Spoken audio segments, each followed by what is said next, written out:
tudo bem? Eu aqui, Joyce Raça, é uma terça-feira e eu vou ter que fazer um comentário aqui que eu confesso pra vocês que não é muito agradável de fazer não, mas o meu seguidor tá me provocando bastante, me pedindo um posicionamento e vamos lá. Trata-se aí do debate que foi travado um pouco mais cedo entre Marco Antônio Villa, que é comentarista âncora da Jovem Pan, e o deputado federal, que é pré-candidato à presidência da República, Jair Bolsonaro, né? Os dois travaram uma espécie de debate que extrapolou muito o que a gente tradicionalmente conhece por debate, tanto um debate eleitoral como pré-eleitoral, né? Um debate feito por um jornalista, no caso um historiador de respeito, e o deputado Jair Bolsonaro. Bom, gente, é o seguinte, primeiro, por que é ruim para eu fazer esse comentário, né? Por quê? Jair Bolsonaro é meu amigo, gosto do Bolsonaro, ainda que eu acho que ele tenha uma boca grande demais, fale pelos cotovelos e às vezes pense com o fígado, né? E isso são críticas que eu faço a ele pessoalmente,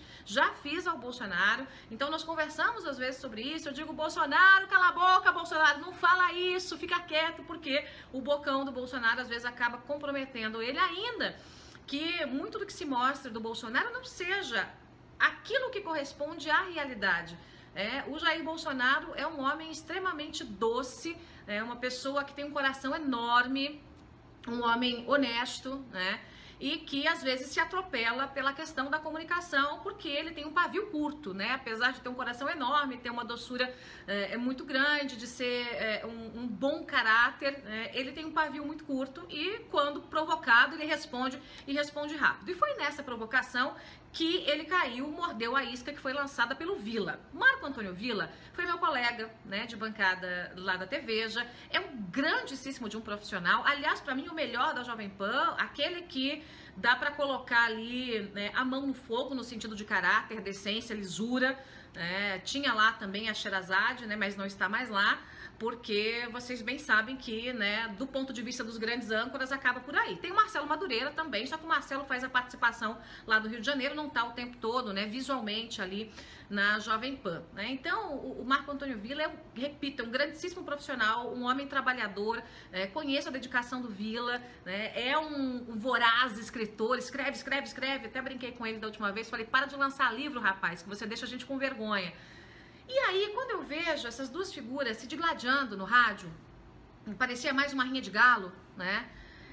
Um atacando o outro atacando um, o Marco Antônio tentando colocar, né, o Marco Antônio Villa, cascas de banana para o Jair Bolsonaro, o Jair Bolsonaro devolvendo com voracidade, né, e quase que os dois saem no braço ali, mais ou menos, essa foi o nível do debate. Eu digo para você, o debate foi uma grandíssima porcaria do ponto de vista ilustrativo, do ponto de vista educativo, do ponto de vista jornalístico e do ponto de vista político. Não serviu para ninguém, nem para o Villa e nem para o Bolsonaro. Quem é que ganhou esse debate? Foi o Villa ou foi o Bolsonaro? Quem ganhou o debate foi quem não ouviu o debate, quem não viu o debate. Porque são 40 e tantos minutos de agressão, né, mútua, um agredindo o outro agredindo um, né, o Villa fazendo aquelas perguntas pegadinha, né? Qual é a produção agrícola do Brasil? O que o senhor acha do Mercosul? É verdade que o senhor vai querer fazer a bomba atômica? Aquelas coisas todas. Aí começa a falar da questão da República,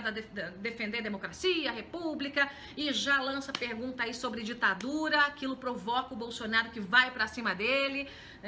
A gente sabe muito bem que o regime militar, que o Villa citou como ditadura, né? O regime militar, na verdade, foi um regime que foi instalado num momento de grande tensão no Brasil, em que você tinha ou o regime militar ou a ditadura comunista, né? O grande erro dos militares foi achar que eles iam chegar lá, ou prometer que eles ficariam lá, né, poucos meses e ficarem no trono por mais de 20 anos.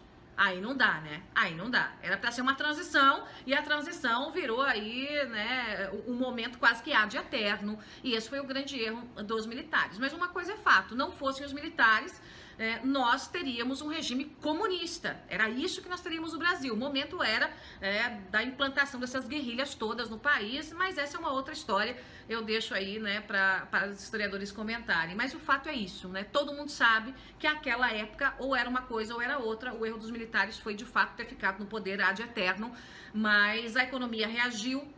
Saiu lá, né, de uma posição de 49ª para entre as 10 primeiras do Brasil, na economia brasileira.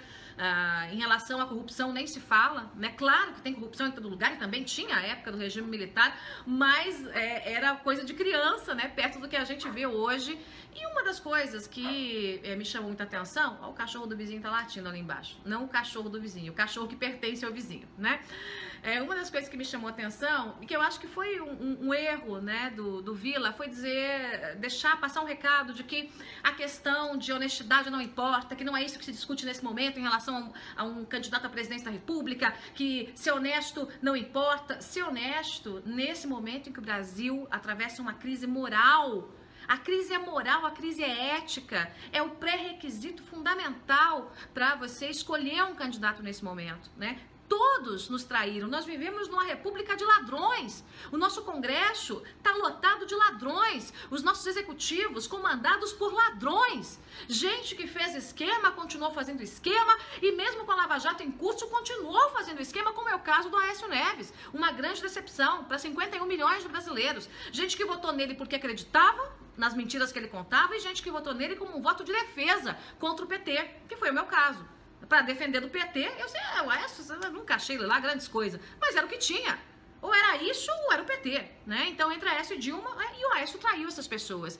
Então, a gente vê ali um grupo sem fim de ladrões, de corruptos, de gente querendo barrar as investigações. Então, no momento de crise moral e ética, é claro que a honestidade é o pré-requisito dos mais importantes, e saber montar uma equipe. Ninguém pode ser o professor de Deus e saber de tudo, ser o número 1 na economia, na política, na educação, ser o as, né, em tudo. Mas um presidente da República, um candidato a presidente, tem que saber montar uma equipe, tem que saber delegar, tem que saber escolher pessoas boas e tem que manter, acima de tudo, a decência, a moralidade e a honestidade, que é o que nós vimos que nos últimos anos simplesmente não aconteceu, não teve um presidente decente, que você possa realmente colocar a mão no fogo e dizer, este foi bom. De Collor pra cá, dizer, olha, este é bom, esse é legal, né? Esse aqui faz realmente, né, a minha alma, o meu intelecto, né, dizerem o seguinte, eita homem honesto que cuida do Brasil. Não existe essa figura, não existiu até agora, né? Então, noves fora, gente, eu vou dizer uma coisa pra você, né? Lamentavelmente, o debate não serviu para nada, serviu só para deixar os ânimos aí mais acirrados. Quem ganhou o debate não foi nem o Jair Bolsonaro, nem o Marco Antônio Villa. Quem ganhou o debate foi quem não viu e não assistiu, porque de fato aquilo se transformou numa rinha de galo, lamentavelmente. É isso, vou ficando por aqui. Obrigada pela companhia de todos.